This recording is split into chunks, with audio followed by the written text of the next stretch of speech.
accueille le ministre.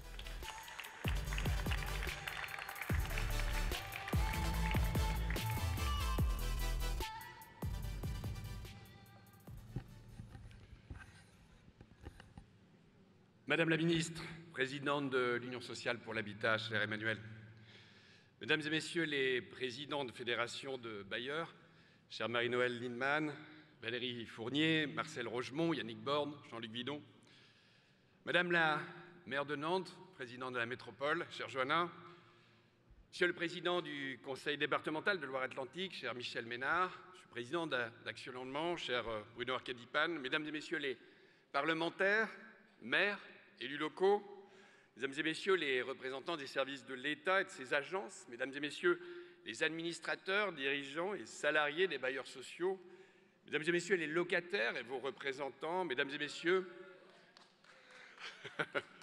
Mesdames et Messieurs, je suis fier et honoré d'être parmi vous aujourd'hui, pas seulement parce que, en tant que maire et président de la communauté urbaine, je me suis toujours battu pour que le logement social prenne toute sa place dans le développement des territoires dans lesquels j'avais mandat.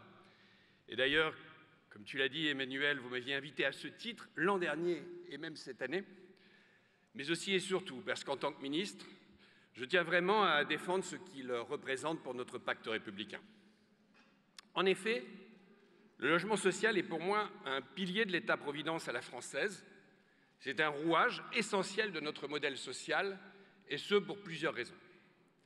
D'abord, il apporte une réponse qualitative à des populations qui ne pourraient pas se loger à des conditions équivalentes sur le marché et participe de fait à la redistribution via la modération des loyers. Il constitue à la fois une protection contre la précarité et l'exclusion, mais aussi un tremplin vers la promotion sociale. Il a été pour l'État une réponse forte lors des crises les plus marquantes de notre histoire contemporaine, la reconstruction d'après-guerre, le développement industriel et l'exode rural. Il a été directement exposé aux grands défis sociétaux, tels que la politique de la ville, l'éclatement de la famille et la métropolisation. Le logement social a aussi permis de poser la question sensible de la mixité sociale dans l'habitat, à travers une volonté forte de faire vivre un modèle généraliste largement ouvert. Il est le lieu d'un dialogue permanent entre bailleurs et associations de locataires qui traduit la vitalité de notre démocratie participative et locale. Enfin, il est fondé sur une solidarité partagée entre le monde de l'entreprise, les collectivités locales et l'État, et cette solidarité est inscrite dans la pierre et donc dans la durée, une durée qui dépasse largement le temps court du politique. Le logement social, et tu l'as dit Emmanuel, c'est aussi pour moi toute une partie de ma vie personnelle. J'ai grandi dans un quartier de Dunkerque, constitué à 100% de logements sociaux, et mes parents y résident encore aujourd'hui. J'ai donc vu évoluer le logement social. J'ai été le témoin privilégié de ces transformations, de ces développements, de ces renoncements parfois aussi. J'ai vécu la mixité des grands ensembles dans les années 70, cette solidarité ouvrière et populaire du quotidien, cet espoir collectif placé en le progrès et l'amélioration des conditions de vie. Mais j'ai vu aussi la paupérisation des nouveaux arrivants, les difficultés du vivre ensemble, les limites de l'injonction à la mixité sociale. J'ai vu le vieillissement de toute une partie des locataires, souvent bloqués dans leur parcours résidentiel au moment de la crise des années 80, notamment dans les territoires industriels dont je suis issu. J'ai aussi vu l'instrumentalisation populiste qui a trouvé un terreau fertile. Au fond, l'histoire contemporaine du logement social est notre histoire de France, celle d'une fraternité possible, mais aussi celle des menaces de notre modèle social. La période actuelle fait malheureusement partie des moments difficiles pour le mouvement HLM, car le modèle est confronté aujourd'hui à une brutale crise du logement et plus particulièrement à une crise de la construction. Cette crise de la production pointait déjà depuis une quinzaine d'années, avec des fonciers de plus en plus rares, tu l'as évoqué Emmanuel, et donc de plus en plus chers, en particulier dans les zones tendues où la concurrence accrue entre opérateurs a joué un rôle déterminant dans cette envolée des prix. Avec la réticence de certains maires à accepter le logement social, ou plus généralement à densifier, par crainte d'une population de moins en moins permissive à l'égard de la construction. Avec des normes et des contraintes réglementaires de plus en plus exigeantes, parfois par excès de bureaucratie, mais le plus souvent pour faire face à de nouveaux enjeux sociétaux et en premier lieu la transition écologique et énergétique. Tout cela, mis bout à bout, a conduit à des situations dont on sentait bien qu'elles étaient intenables sur le long terme, notamment en raison de la hausse des prix immobiliers. Entre 2000 et 2023, les prix des logements anciens ont progressé de 178% à l'échelle nationale, avec des hausses jusqu'à 200% dans les villes-centres, tandis que ceux du logement neuf s'envolaient de 151%. Tout cela a été rendu possible par des taux d'intérêt exceptionnellement bas et l'allongement de la durée des emprunts qui ont permis de solvabiliser une demande d'accession toujours plus soutenue.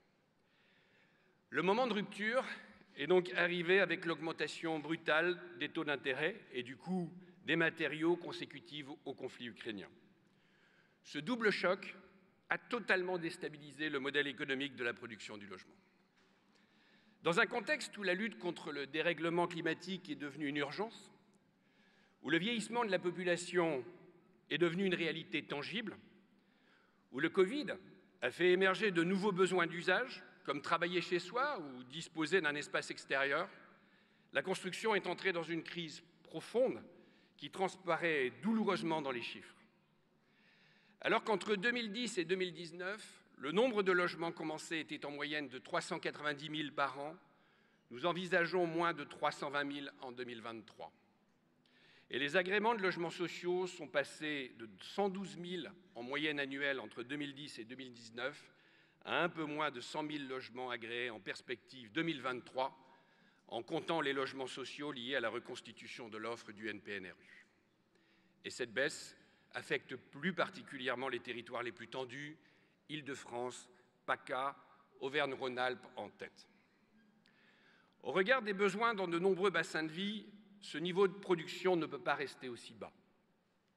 Continuer à créer des emplois dans les territoires sans créer les logements pour accueillir les populations, c'est condamner nos concitoyens à devoir payer toujours plus cher leur logement ou à devoir habiter toujours plus loin de leur activité pour une énorme perte de pouvoir d'achat et une vie impossible en termes de rythme de vie.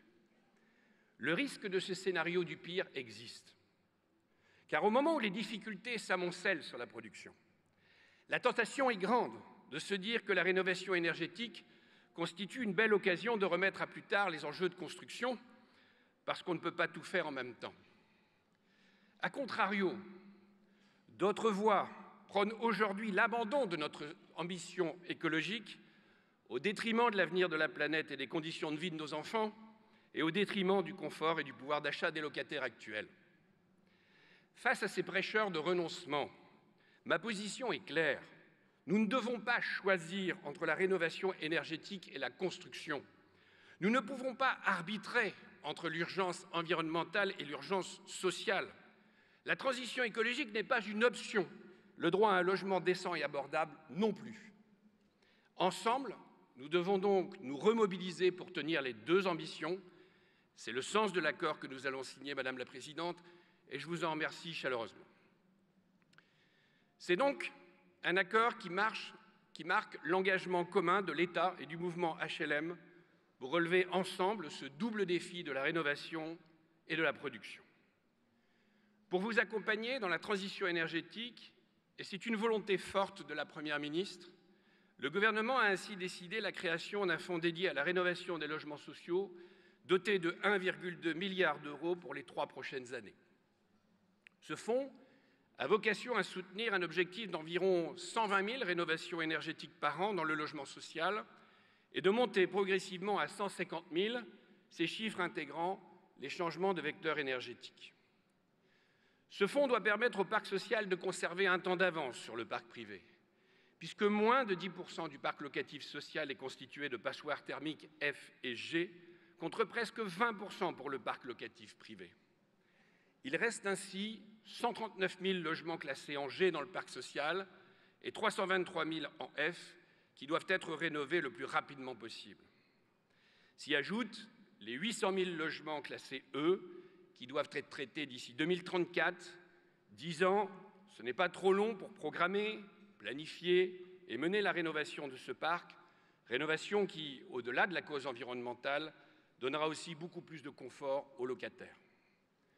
Ce fonds sera en outre complété par d'autres outils de financement déjà mis en place. Les certificats d'économie d'énergie pour 250 millions d'euros, l'enveloppe de 6 milliards d'euros d'éco-PLS à taux bonifié et un prêt à taux bonifié de la Banque des territoires pour changer les vecteurs énergétiques avec l'accompagnement de l'ADEME.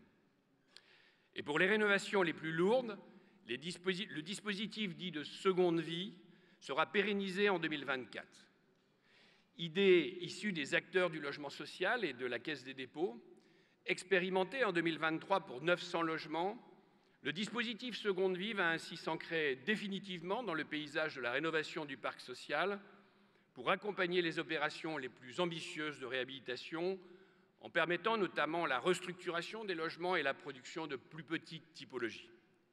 Ce dispositif représente un soutien de 160 millions d'euros pour 10 000 logements avec l'exonération de taxes foncières, sans compter les taux préférentiels sur les prêts et la TVA à 5,5.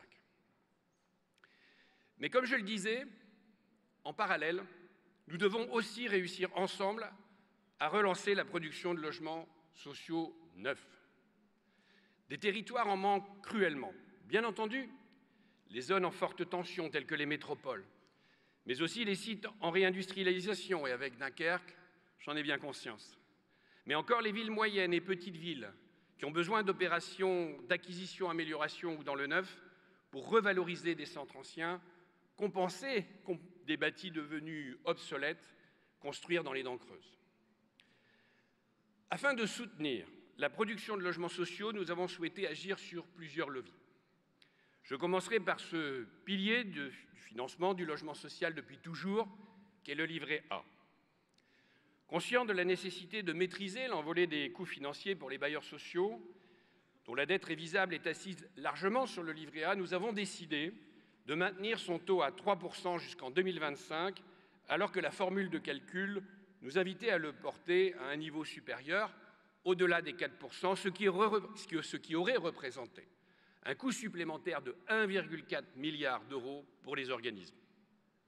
Puis nous avons mobilisé, encore plus que d'ordinaire, la force de frappe et l'ingénierie de la Caisse des dépôts et consignations et sa Banque des territoires, et je veux saluer son directeur général, M. Éric Lombard, et ses équipes, que je remercie pour leur engagement sans faille.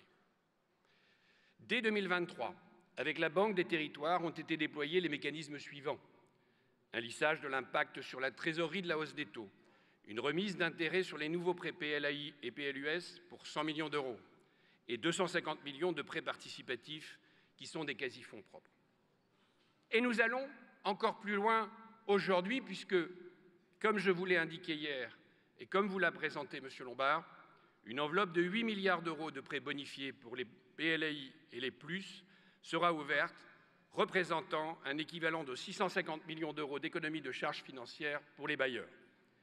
La Caisse des dépôts augmentera par ailleurs son apport en quasi-fonds propres à hauteur de 400 millions d'euros. Au-delà de cette nouvelle aide, je voudrais aussi vous rappeler l'apport d'Action Logement, et je tiens à saluer son président, Bruno Arcadipane, et sa directrice générale, Nadia Bouillet, avec qui nous travaillons aussi pour répondre à cet enjeu. La convention quinquennale que nous avons signée cet été traduit cet engagement massif d'Action Logement aux côtés de l'État, des collectivités et de l'ensemble des bailleurs sociaux pour la mise en œuvre des grandes politiques publiques du logement. Les apports d'Action Logement à la production et à la rénovation, ce sont concrètement 1,7 milliard d'euros sur 5 ans pour le logement social et intermédiaire, pour les bailleurs qui investissent et qui rénovent, 3 milliards d'euros de prêts bonifiés, dont 30% en Outre-mer, pour les bailleurs sociaux et intermédiaires, 3,8 milliards d'euros pour l'ANRU sur 5 ans, dont 2,2 milliards de subventions, 1 milliard d'euros pour Action Cœur de Ville et 650 000 attributions à des salariés pour contribuer au lien emploi-logement avec les bailleurs.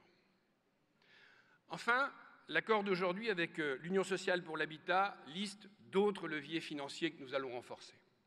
Des politiques de loyer dynamiques, le démembrement, le soutien au montage innovant entre bailleurs sociaux et opérateurs privés. Mais aussi les ventes, en simplifiant et en les finançant par le PTZ dans l'accession sociale, maintenu sur l'ensemble du territoire national, tu l'évoquais Emmanuel, et dont la quotité sera doublée en 2024 pour les ventes HLM afin de mieux solvabiliser les accédants. À cet égard, avec près de 14 000 logements neufs réalisés chaque année et environ 12 000 ventes dans le parc existant, je n'oublie pas que les bailleurs sociaux participent pleinement à cette politique d'accession abordable au bénéfice des catégories populaires. Comme vous le voyez donc, le rééquilibrage du modèle économique de la production du logement social est pris au sérieux par le gouvernement et un maximum de leviers financiers seront actionnés. Tenir ensemble le double objectif de la rénovation et de la construction ne doit en outre pas reposer que sur le seul accompagnement financier direct des opérations. Dans le cadre d'une vraie relation de confiance, j'aimerais pouvoir explorer avec vous qui êtes sur le terrain toutes les pistes qui pourraient améliorer l'équilibre financier et la temporalité des projets. Déjà, il y a quelques jours, je me suis adressé à l'ensemble des préfets afin qu'ils puissent pleinement se mobiliser pour débloquer toutes les opérations en attente. Des crédits sont disponibles d'ici la fin de l'année, mobilisons-les pour débloquer les opérations difficiles à boucler. Par ailleurs, pour faciliter l'équilibre financier des opérations, nous augmenterons de 10 à 20% le pourcentage de logements locatifs intermédiaires que vous pourrez détenir globalement. Dans une logique de péréquation entre les produits, cela doit vous permettre de construire plus de logements sociaux. Les ventes en bail réel solidaire seront également davantage soutenues, car je crois beaucoup au développement de ce produit. Et je vous annonce que le gouvernement étendra les plafonds de ressources dans les prochains jours pour les aligner sur ceux du PLS Accession, comme annoncé par la Première ministre en juin. Je vous annonce également que la prochaine génération des contrats de ville maintiendra l'abattement de la taxe foncière, soit l'équivalent d'un montant d'aide de 300 millions d'euros. Enfin, je suis ouvert à toute réflexion pour lever les blocages réglementaires dont la pertinence ne saute pas aux yeux. Est-il utile, par exemple, d'exiger une dérogation du préfet pour attribuer un logement social à un locataire qui dépasse les plafonds de ressources dans un quartier de la politique de la ville? Est-il encore pertinent d'interdire la location en meublé? Donnons-nous les moyens de dépoussiérer ensemble ces dispositions obsolètes qui brident l'initiative locale. Je veux faire le choix de la confiance et de l'intelligence territoriale. Vous l'aurez compris, si chacun prend sa part et l'État prendra la sienne, nous pourrons réussir ensemble le double pari de la rénovation énergétique et de la relance de la production. Là-dessus, je compte sur vous. Au-delà de cette exigence de court terme, il nous faut aussi poser les bases d'une modernisation du logement social, de son adaptation aux enjeux du XXIe siècle. Là aussi, nous devons y travailler ensemble et permettez-moi d'évoquer quelques sujets qui me tiennent à cœur dans cette ambition de moyen terme. Tout d'abord, de par leur expertise, les bailleurs sociaux doivent devenir des piliers de l'aménagement durable du territoire. En effet, le logement a toujours été au cœur des politiques d'aménagement du territoire. Et ces dernières, confrontées à l'urgence écologique et aux aspirations de nos concitoyens à davantage de place à la nature, sont en pleine mutation. Cet urbanisme, consommateur d'un espace qu'on pensait infini, a vécu. Mais le ZAN, que mon collègue Christophe Béchu explique et défend depuis de nombreux mois auprès des élus locaux, ne signifie pas l'immobilisme. Le ZAN n'empêche pas la ville de se renouveler. Il exige en fait de mieux articuler densification et qualité d'habiter. Et nombreux sont les territoires à avoir déjà prouvé qu'ils savaient réussir cet équilibre. Par exemple, pour leur quartier de gare, à Lille, Lyon ou Bordeaux. Ou encore, chère Johanna, pour ce magnifique projet de reconversion de l'île de Nantes que portent ici les élus locaux. Rappelons-nous d'ailleurs que le seul fonds friche, devenu aujourd'hui fonds vert, a permis de contribuer au recyclage de 1775 hectares et à régénérer 2,8 millions de mètres carrés de logements, soit 50 000 logements, dont plus de 40% de logements sociaux. Et vous, bailleurs sociaux comme vos cousins des EPL, vous vous êtes déjà emparés de cette évidence écologique et patrimoniale que d'investir sur une sobriété raisonnée. Aujourd'hui, 10% de vos opérations sont en faveur de l'acquisition, amélioration ou la reconversion d'actifs existants. Et l'expérience que vous avez acquise avec le PNRU et le NPNRU fait de vous des acteurs essentiels de la reconversion des friches urbaines, capables par exemple de participer à des opérations de portage foncier et d'aménagement. Vous pouvez donc compter sur l'État pour vous accompagner dans cette direction. En matière de renouvellement urbain, par exemple, pour faciliter les rénovations de l'existant, je souhaite qu'on facilite le reconventionnement et qu'on encourage la restructuration des logements pour plus de mixité sociale dans les quartiers, afin de s'adresser aux étudiants, aux seniors par exemple. Le dispositif de seconde vie doit pouvoir faciliter la réalisation de telles opérations. Je profite de ce point pour vous rappeler la nécessité d'accélérer les projets déjà validés dans le cadre du NPNRU, et notamment les démarches de reconstitution de l'offre. Si la gestion en flux des attributions devrait permettre de lever quelques freins, tout comme l'évolution prochaine du règlement de l'ANRU pour faciliter les relogements à travers une amélioration des forfaits pour minoration de loyer, les efforts doivent être collectifs et la solidarité interbailleurs doit être au rendez-vous de ce défi. Si le renouvellement urbain, au cœur de la ville dense, a besoin de votre engagement, il en est de même pour les petites villes et la ruralité. Ces territoires moins denses ont impérativement besoin de montages innovants public-privé pour continuer à proposer une offre décente, accessible, attractive pour les habitants. Les programmes Action Cœur de Ville, Petites Villes de demain, France Ruralité constituent un appui en ingénierie, mais vous, bailleurs sociaux, vous êtes sans doute les mieux armés pour promouvoir des produits comme le PTZ Accession Sociale ou le LLI Acquisition Amélioration sur des marchés où l'initiative privée est insuffisante. L'État sera là aussi à vos côtés, tout comme la Caisse des dépôts et Action Logement dans les quelques 230 communes Action Cœur de Ville. Nous comptons également sur vous pour être des partenaires clés pour la réussite des projets de traitement de l'habitat privé dégradé et la requalification des copropriétés en difficulté. Les collectivités, l'État, les aménageurs, les EPF ont besoin de vous pour les accompagner sur ces projets complexes. Relogement, gestion, portage immobilier, acquisition, amélioration sont autant d'interventions pour lesquelles votre savoir-faire est indispensable et consacre votre capacité à accompagner les acteurs du territoire dans leurs projets les plus complexes. Nous voulons aussi vous encourager à innover à travers des dérogations utiles, à développer le BRS, à faciliter les partenariats avec les promoteurs privés pour le co-développement d'opérations, afin de sortir de cette dichotomie maîtrise d'ouvrage versus VEFA.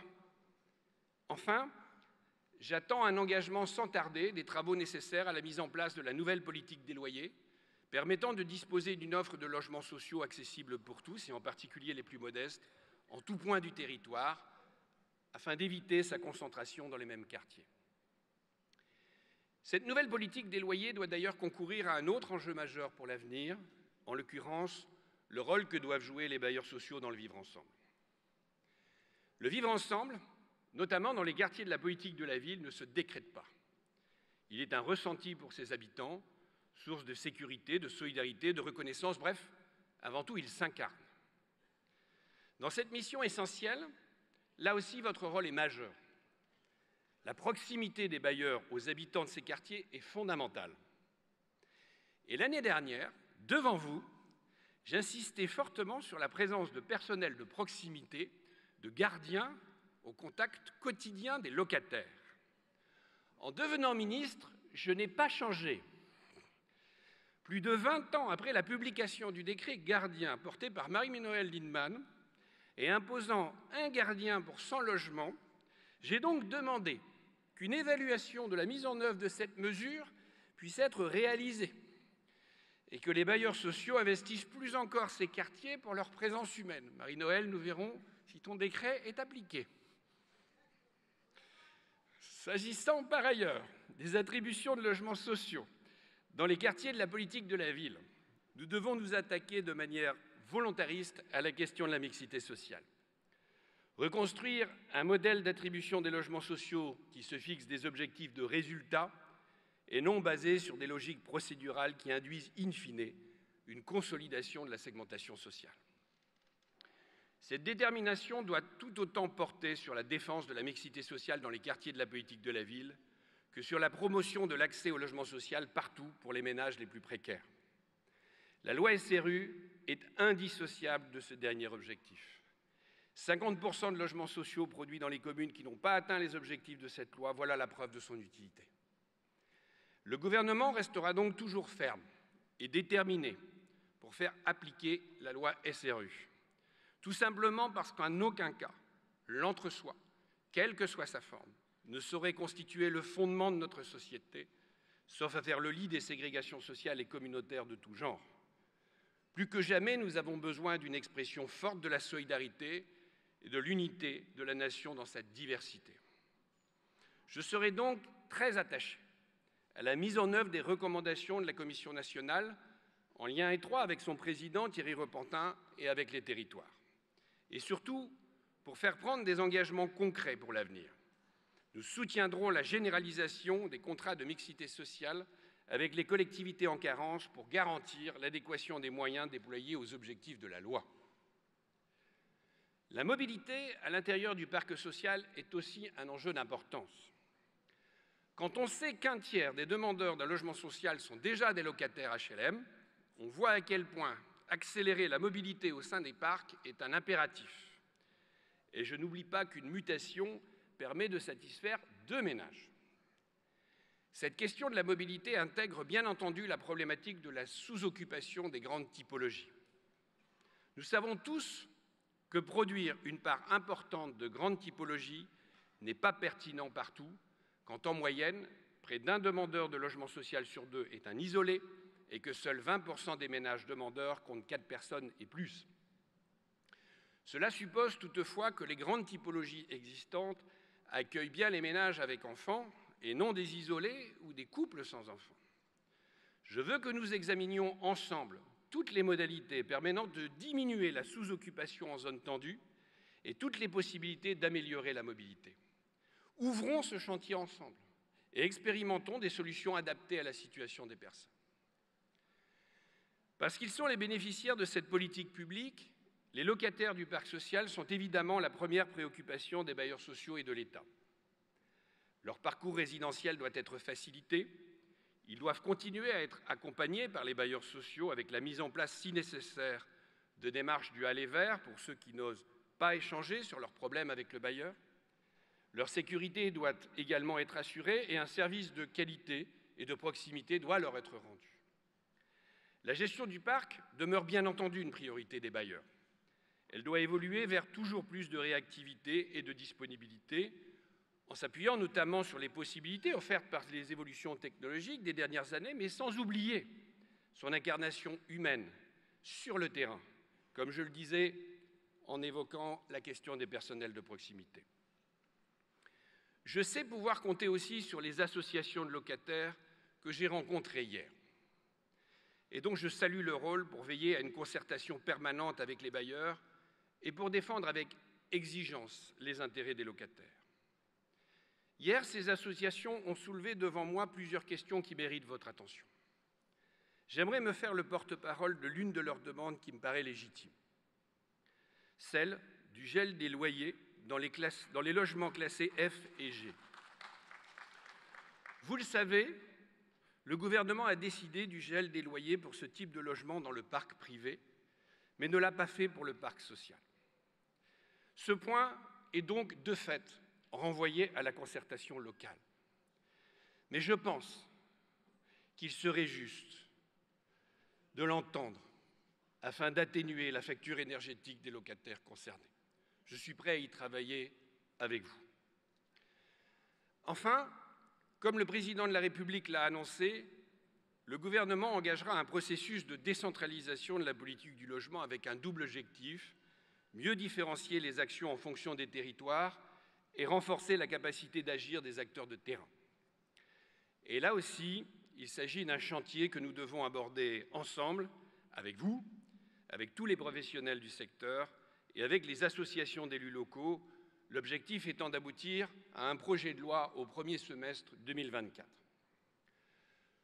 Le menu des réflexions est large. Tout d'abord, sur l'échelon pertinent de responsabilité. Nous nous appuierons sur le statut d'autorité organisatrice de l'habitat créé par la loi 3DS en le simplifiant et en élargissant ses compétences. Avec Christophe Béchu, nous proposerons à la concertation que ce statut revienne de droit aux métropoles, aux communautés urbaines et aux communautés d'agglomération ou de communes au-dessus d'un certain seuil, et que pour le reste du territoire, ce soient les départements. Sur les compétences, plusieurs sujets pourront être évoqués dans la concertation. Les aides à la pierre, les agréments, les aides à la rénovation énergétique du parc social et du parc privé, la possibilité d'ajuster les loyers à la marge, mais aussi toute la boîte à outils de la régulation publique sur les prix fonciers, sur les meublés touristiques et même, pourquoi pas, sur certaines normes de construction. À ce stade, rien n'est fermé. La question des moyens financiers doit également être posée de manière très ouverte et beaucoup d'hypothèses peuvent être mises sur la table. Mais je le dis clairement, la décentralisation ne signifiera pas désengagement de l'État, car l'État doit garder son rôle de garant des valeurs républicaines et de porteur des grands enjeux d'intérêt national.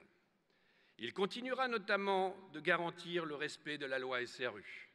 Il veillera à une juste prise en compte de l'hébergement d'urgence et du droit au logement. Il veillera aussi à une bonne transparence des débats publics sur les objectifs de production. Il se gardera, bien entendu, la possibilité de mettre en œuvre des opérations d'intérêt national. Sans attendre l'aboutissement de ce travail, rien ne nous empêche déjà de mieux territorialiser la politique du logement. C'est la raison pour laquelle, tout de suite après la signature de l'accord avec l'USH, et je remercie encore sa présidente Emmanuelle Cos pour son engagement et tous les présidents de fédération. Tout de suite après l'accord avec l'USH, donc, je vous proposerai des déclinaisons territorialisées, des conventions multipartites pour nous fixer collectivement et territoire par territoire des objectifs de production, de rénovation, de mobilité dans le parc, de présence de personnel de proximité au plus près des habitants. Dès les prochaines semaines, je serai donc sur le terrain, à vos côtés, pour signer les premières conventions territorialisées de ce type, avec des engagements. Mesdames et messieurs, la cause du logement social au plus fort de la crise mérite grandement une forme d'union sacrée. Vous pouvez compter sur moi pour me battre chaque jour pour défendre ce pilier de notre pacte républicain. Vous pouvez compter sur l'État qui sera à vos côtés. Vous pouvez compter sur l'USH, sa présidente, sa directrice et tous les présidents de fédération. Vous pouvez compter sur la Caisse des dépôts et sur Action Logement. Nous comptons à présent sur vous pour le faire vivre dans les territoires, avec la conscience des héritiers d'une cause qui nous dépasse, mais qui mérite que l'on y consacre toute l'énergie dont on dispose. Merci à vous.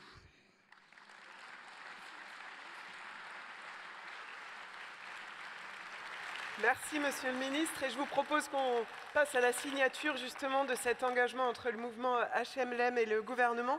Et j'appelle pour cela les présidentes et les présidents de fédération. Marie-Noëlle Lindemann, présidente de la Fédération des sociétés coopératives d'HLM.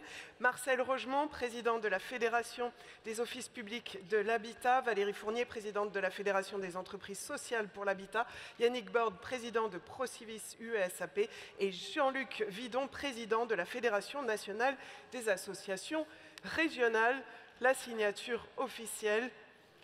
Installez-vous.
Ça y est, tout le monde, la signature est officielle. Les dernières... Ah voilà, Valérie Fournier.